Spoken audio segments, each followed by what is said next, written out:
नमस्कार दोस्तों, स्वागत है आप सभी का फिर से हमारे चैनल भक्ति की दुनिया में। भगवान भोलेनाथ और माँ भगवती आप सभी पर अपनी कृपा दृष्टि बनाए रखे। दोस्तों, बहुत सारे साधकों का यह प्रश्न रहता है कि हमारी शक्तियाँ हमसे बात नहीं करती, ना ही हमें दिखाई देती है। उन शक्तियों का आभास तो होता है, पर कभी भी हमारी उनसे बात नहीं होती है। हम पूजा पाठ करते हैं तो हमारे शरीर पर उस शक्ति का जोर पड़ता है, शक्ति होने का आभास भी होता है कि शक्ति मेरे साथ है, लेकिन ना ही वह बात कर रही है और ना ही वो हमें दिखाई दे रही है। या फिर पहले बात क्या करती थी, स्वप्न के माध्यम से हमें हमारी शक्तियाँ दिखाई देती थी, अब वह बात भी नहीं करती है और ना ही वह हमें दिखाई देती है। तो दोस्तों, इसका उपाय क्या है जिससे हमारी शक्तियाँ हमसे बात करने लगे, हमें दिखाई देने लगे।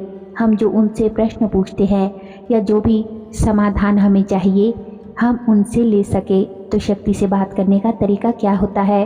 तो आज की वीडियो में हम इसी महत्वपूर्ण टॉपिक पर बात करेंगे।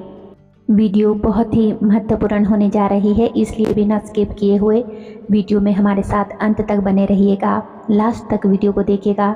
और अगर आज आप हमारे चैनल पर पहली बार आए हैं तो आप सभी से मेरी रिक्वेस्ट है कि चैनल को सब्सक्राइब ज़रूर कर ले और बेल आइकन को प्रेस करके ऑल पर भी सेट कर लीजिएगा, ताकि आपको सरलता से हमारे नई वीडियो की नोटिफिकेशन मिल सके और आप हमारे चैनल की वीडियोस देख सके। वीडियो पसंद आए तो लाइक करें, कमेंट करें और ज़्यादा से ज़्यादा वीडियो को शेयर भी करें। तो चलिए वीडियो में देरी ना करते हुए आगे बढ़ते हैं। तो दोस्तों, सबसे पहले आपको अपने अंदर झांक कर देखना है कि मेरे अंदर ऐसी क्या कमी है जिसके कारण ये सारी परेशानियां आ रही है। व्यक्ति पूजा पाठ भी कर रहा है, सेवा भक्ति भी कर रहा है, किंतु फिर भी हम शक्ति से कनेक्ट नहीं हो पा रहे। तो उसके पीछे क्या कारण है, यह आपको अपने अंदर झांक कर देखना पड़ेगा। आप अपने अंदर, अपनी अंतरात्मा के अंदर झांक कर देखिए कि हमसे गलती कहाँ हो रही है, हमारी नज़रों में कौन सी ऐसी गलती है जिसके कारण हम शक्ति से जुड़ नहीं पा रहे हैं। तो आप इस चीज़ को जानने की कोशिश कीजिए, समझने की कोशिश कीजिए कि आपके सामने ऑटोमेटिक ही फिर वह चीज़ आ जाएगी और आपको पता भी चल जाएगा कि कहाँ पर गलती हो रही है। दूसरी बात, बहुत से लोग 21 दिन या 41 दिन की साधना करते हैं और साधनाओं के दौरान सभी नियमों का पालन भी करते हैं, ब्रह्मचर्य का पालन करते हैं, कंटिन्यू पूजा पाठ करते हैं, मांस मदिरा का त्याग भी करते हैं, लेकिन साधना खत्म होने के बाद फिर से वही चीज़ें चालू कर देते हैं। तो ऐसे में शक्ति कभी नहीं आती। जैसे शक्ति होती है उसी के अनुरूप दोस्तों आपको अपना जीवन जो है सात्विक बनाना पड़ता है और आजीवन बनाना पड़ेगा। यदि आपने कुछ समय तक तो ब्रह्मचर्य का पालन किया और कुछ समय के बाद आप ब्रह्मचर्य खंडित हो गया, या फिर आपका मन और विवेक आपका साथ नहीं दे पाया, मन से आप किसी के प्रति गलत धारणा रख रहे हैं, तो भी शक्ति आपके पास नहीं आती है। आपको सिर्फ आभास होता रहेगा, लेकिन वह शक्ति आपके सम्मुख कभी नहीं आएगी, क्योंकि दोस्तों शक्ति में कभी भी कोई कमी नहीं होती। कमी होती है तो केवल भक्त के अंदर। तो आपको केवल अपने अंतरात्मा के अंदर देखना है कि आप क्या गलतियां कर रहे हैं, कौन सी ऐसे परहेज है जिनको आप फॉलो नहीं कर रहे हैं, कौन सी ऐसी चीज़ है जो आप गलत कर रहे हैं, जो शक्तियों को पसंद नहीं है। आप ऐसी क्या गलती कर रहे हैं, आपसे क्या ऐसी भूल हो रही है जिससे शक्ति आपसे कनेक्ट नहीं हो पा रही। देखिए दोस्तों, अगर आप ये सोचते हैं कि कुछ समय तक, यानी 1 या 2 साल तक, 3 साल तक मैं परहेज़ करूँगा, नियम का पालन करूँगा और उसके बाद थोड़ा बहुत भोग विलास कर लूँगा, तो ऐसा नहीं चलेगा। ये आप मान लीजिए, क्योंकि जो शक्ति है वो आज का नहीं देखती, आगे तक देखती है कि इस व्यक्ति के भाव कैसे है, इसके कैसे भाव है। जब तक आप दृढ़ संकल्प नहीं करेंगे, उन व्यसनों का, उन गलतियों का पूरे मन से आजीवन त्याग नहीं करेंगे, तो शक्ति आपसे कनेक्ट कभी नहीं हो पाएगी। और दोस्तों, अगर शक्ति आपसे कनेक्ट हो भी गई तो वो ज़्यादा समय तक आपके पास टिक नहीं पाएगी, तुरंत चली जाएगी। आपको आजीवन इन चीज़ों का त्याग करना होगा। जो कमी आपके अंदर है उसको आपको आजीवन के लिए त्यागना होगा। आजीवन आपको उस शक्ति के अनुरूप ही चलना होगा, जो उनके नियम है तो उनको फॉलो करना होगा। तो दोस्तों, इस वीडियो को देखने के बाद आप अगर कुछ समय तक इन नियमों को, इन तरीकों को अपनाएंगे और अगर आप सोचते हैं कि कुछ दिनों के लिए मैं इन नियमों को अपना लेता हूँ और मेरा काम सिद्ध हो जाएगा, उसके बाद मैं अपनी मनमानी करूँगा, तो ऐसा नहीं होगा। इसमें कुछ समय ज़रूर लगता है, क्योंकि जो शक्ति होती है वो आपको देखती है, परखती है कि आप कितने पानी में हैं, आपके अंदर कितनी सच्चाई है, कितनी मजबूती है। आप अपने नियमों पर चलते हैं या आगे जाकर डगमगा जाएंगे। तो इसमें आपको 1 साल भी लग सकता है, 2 साल भी लग सकते हैं। शक्ति कुछ समय तक आपकी परीक्षा भी लेती है कि व्यक्ति किस तरह से चल रहा है। जिस भी शक्ति का आपको आभास होता है, आपको उनका पूजा पाठ में, ध्यान में जो है एकाग्रता लानी है, कंटिन्यूटी लानी है। दिन प्रतिदिन आपको आगे बढ़ते रहना है, अपने भाव को बढ़ाते जाइए और जितनी भी गलत चीज़ें हैं उनको त्याग दीजिए, गलत आदतों को छोड़ दीजिए।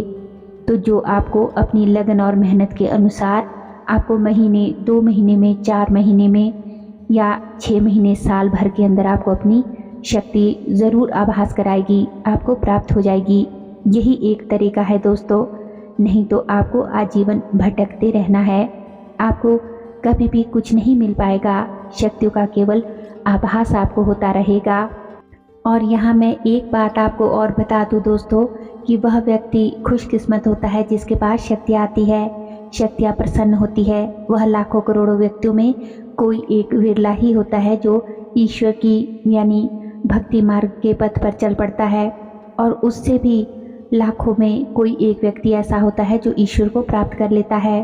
तो आप भाग्यशाली है, अगर आपको शक्तियों का एहसास होता है तो आप बहुत किस्मत वाले हैं कि आपको शक्तियों के होने का आभास होता है, आप उसे महसूस कर पाते हैं। आप पूजा पाठ कर रहे हैं तो आप भाग्यशाली है।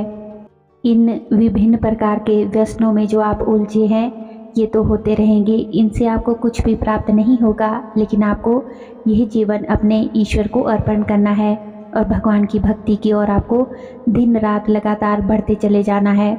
आपको सब कुछ अपने आप ही फिर प्राप्त हो जाएगा, क्योंकि दोस्तों गलती कहाँ होती है? गलती वहाँ होती है जो भी पॉजिटिव एनर्जी या जो भी देवी देवता का अंश आपके साथ जुड़ा हुआ है, जब आप उसको छोड़कर इस संसार के मोह माया के जाल में, इस संसार की गलत चीज़ों में, काम वासनाओं में आप आसक्त हो जाते हो, उलझ जाते हो, तो इस समय वह तत्व, वह ऊर्जा आपकी जो है ऑटोमेटिक ही पीछे हट जाती है, क्योंकि उन्हें ये चीज़ें पसंद ही नहीं है जो आप कर रहे हो। तो आपको इन सभी चीज़ों से बाहर निकलना है, इनको आपको त्यागना है। आपको केवल और केवल उस तत्व, उस अंश की तरफ ध्यान देना है जो तत्व आपके साथ जुड़ा हुआ है, जो पॉजिटिव एनर्जी आपके साथ जुड़ी हुई है, उसकी ओर आपको देखना है, उसकी ओर भागना है। तो आपके कार्य जो है अपने आप ही सिद्ध होते चले जाएंगे। ये चीज़ें दोस्तों शुरू से ही हर भक्त, हर साधक के साथ होती है, इसीलिए मैं ये चीज़ आपको बता रही हूँ। जितना ज़्यादा आप मंत्र जाप करेंगे, पूजा पाठ करेंगे, उतनी ही आपके अंदर पॉजिटिव एनर्जी अपने आप आती चली जाएगी। यह बात सत्य है।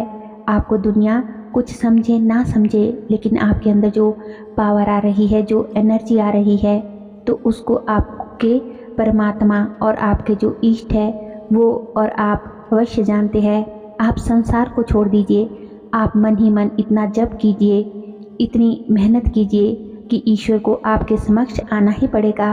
अब आप क्या करते हैं दोस्तों कि आप दिन रात पूजा पाठ करते हैं, और कभी आप किसी पार्टी में चले गए, किसी शादी समारोह में चले गए, या फिर किसी पिकनिक पर चले गए, वहाँ पर अगर आपके साथ कोई स्त्री है या फिर कोई ऐसे दोस्त है जो कि खाने पीने वाले हैं, और आप बहक गए और उस समय आप गलत कार्यों में लग गए, तो आपने जो भी पूजा पाठ किया था, जो भी मंत्र जाप किया था, वो सब किया कराया जो है मिट्टी में मिल जाएगा, क्योंकि आपका मन वहाँ से हटकर इस दुनिया के जाल में, मोह माया में, काम वासनाओं में फिर से फंस गया। तो ऐसे आपको नहीं करना है, ये बात आप ध्यान रखिए। अगर आप नियम पूर्वक दृढ़ता से भक्ति करेंगे तो आपको शक्तियों का आभास भी होगा, और शक्तियाँ आपका मार्गदर्शन भी करेगी, और आपको शक्तियाँ जो है दर्शन भी ज़रूर देगी, और उनका आशीर्वाद भी आपको प्राप्त होगा, ये आप मान लीजिए।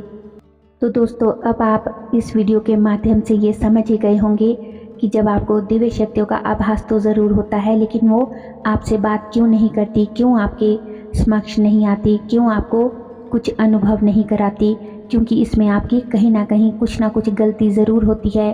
तो अब आप समझ गए होंगे कि आपको किन नियमों का पालन करना है। आपको अपने स्वयं को परखना है, देखना है, जांचना है कि कहाँ पर आपकी क्या भूल हो रही है। शक्तियाँ अवश्य आपसे दर्शन भी देंगी और आपको अनुभव भी कराएगी, आपसे बात भी करेगी। बस आपको नियम पूर्वक जो है उनके नियमों का पालन करते हुए पूजा पाठ करना है, पूजा करनी है, ध्यान करना है, मंत्र जाप करना है, उनको भोग लगाना है। फिर आप जो है आपको सब कुछ आभास शक्तियाँ कराएगी, आपसे बात भी करेगी। उम्मीद करती हूँ कि आज की वीडियो आपको पसंद आई होगी। वीडियो अच्छी लगी हो तो वीडियो को लाइक कमेंट ज़रूर करें और अपने ज़्यादा से ज़्यादा दोस्तों और रिश्तेदारों के साथ आध्यात्मिक लोगों तक वीडियो को शेयर ज़रूर करें। हमारे चैनल पर और भी अच्छी वीडियोज़ हैं, उन्हें भी जाकर आप ज़रूर देखें। लिंक जो है वो आप डिस्क्रिप्शन बॉक्स में चेक कर सकते हैं। और दोस्तों, अगर अभी तक भी आपने हमारे चैनल को सब्सक्राइब नहीं किया है तो चैनल को सब्सक्राइब ज़रूर कर ले और बेल आइकन को प्रेस करके ऑल पर भी क्लिक कर लीजिएगा, ताकि जब भी हम कोई भी नई वीडियो अपलोड करें तो उसकी नोटिफिकेशन ईजीली आपको मिल सके। तो चलिए मिलते हैं एक और नई वीडियो में नई जानकारी के साथ। तब तक के लिए आप सभी अपना ख्याल रखिए, खुश रहिए और अपनी ध्यान साधना के मार्ग पर आगे बढ़ते रहिए। धन्यवाद। जय श्री कृष्णा।